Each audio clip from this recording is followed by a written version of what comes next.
ಪತ್ನಿ ಪವಿತ್ರಾ ಲೋಕೇಶ್ ಬಗ್ಗೆ ನಟ ನರೇಶ್ ಬಿಚ್ಚಿಟ್ಟ ಇಂಟ್ರೆಸ್ಟಿಂಗ್ ವಿಷಯ. ಸೀನಿಯರ್ ನಟ ನರೇಶ್ ತಮ್ಮ ಹುಟ್ಟುಹಬ್ಬದಂದು ಪತ್ನಿ ಪವಿತ್ರಾ ಲೋಕೇಶ್ ಬಗ್ಗೆ ಆಸಕ್ತಿಕರ ಮಾತುಗಳನ್ನು ಆಡಿದ್ದಾರೆ. ಅವರು ತಮ್ಮ ಜೀವನಕ್ಕೆ ಬಂದ ಮೇಲೆ ಆದ ಬದಲಾವಣೆಗಳನ್ನು ವಿವರಿಸಿದ್ದಾರೆ. ಹಿಂದೆ ಹಾಸ್ಯ ನಟರಾಗಿ ಮಿಂಚಿದ್ದ ಅವರು ಚಿರಂಜೀವಿ, ಬಾಲಕೃಷ್ಣ, ವೆಂಕಟೇಶ್ ಅವರಂತೆ ಹಾಸ್ಯ ಚಿತ್ರಗಳಲ್ಲಿ ನಟಿಸಿದ್ದಾರೆ.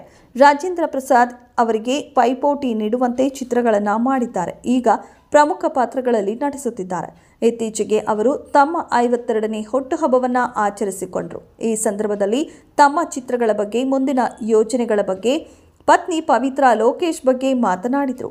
ತಾವು ಇಷ್ಟು ದಿನ ಉಳಿದಿರುವುದು ನಿರ್ದೇಶಕರು ಒಳ್ಳೆಯ ಪಾತ್ರಗಳನ್ನು ಬರೆದ ಕಾರಣ ಮತ್ತು ತಾಯಿ ವಿಜಯ ನಿರ್ಮಲ ಅವರ ಆಶೀರ್ವಾದದಿಂದ ಎಂದರು.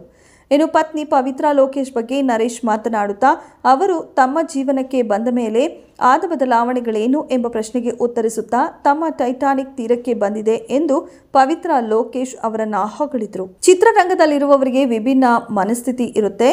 ನಾವು ಸಿನಿಮಾನೇ ಉಸಿರಾಡುತ್ತೇವೆ. ನಾವು ಕೆಟ್ಟ ಜನರಲ್ಲ, ಭಾವುಕ ಜನ. ಚಿತ್ರರಂಗದ ಜೀವನ ಮತ್ತು ವೈಯಕ್ತಿಕ ಜೀವನಕ್ಕೆ ಬದ್ಧರಾಗಿರಬೇಕು. ದಾಂಪತ್ಯವನ್ನ ಉಳಿಸಿಕೊಳ್ಳಲು ತುಂಬಾ ಶ್ರಮ ಪಡಬೇಕು.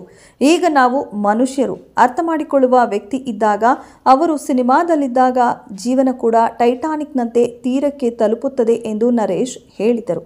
ತಾಯಿ ವಿಜಯ ನಿರ್ಮಲ ಅವರ ಬಯೋಪಿಕ್ ಬಗ್ಗೆ ಮಾತನಾಡುತ್ತಾ, ನಾನು ಮಾಡಲು ಬಯಸಿದ್ದರಲ್ಲಿ ಅಮ್ಮನ ಬಯೋಪಿಕ್ ಒಂದು. ಅದರ ಬಗ್ಗೆ ಯೋಚಿಸುತ್ತಿದ್ದೇನೆ. ಆದರೆ ಇನ್ನೂ ಕತೆ ಬರೆದಿಲ್ಲ. ಕತೆ ಬರೆದು ಯಾರು ಸೂಕ್ತವೋ ಅವರ ಜೊತೆ ಮಾತನಾಡುತ್ತೇನೆ ಅಂತ ಹೇಳಿಕೊಂಡಿದ್ದಾರೆ. ಇದೆಷ್ಟು ಈ ಹೊತ್ತಿನ ಸುದ್ದಿ. ಮತ್ತಷ್ಟು ಸುದ್ದಿಗಳಿಗಾಗಿ ನೋಡ್ತಾ ಇರಿ ಸಿರಿ ಟಿವಿ.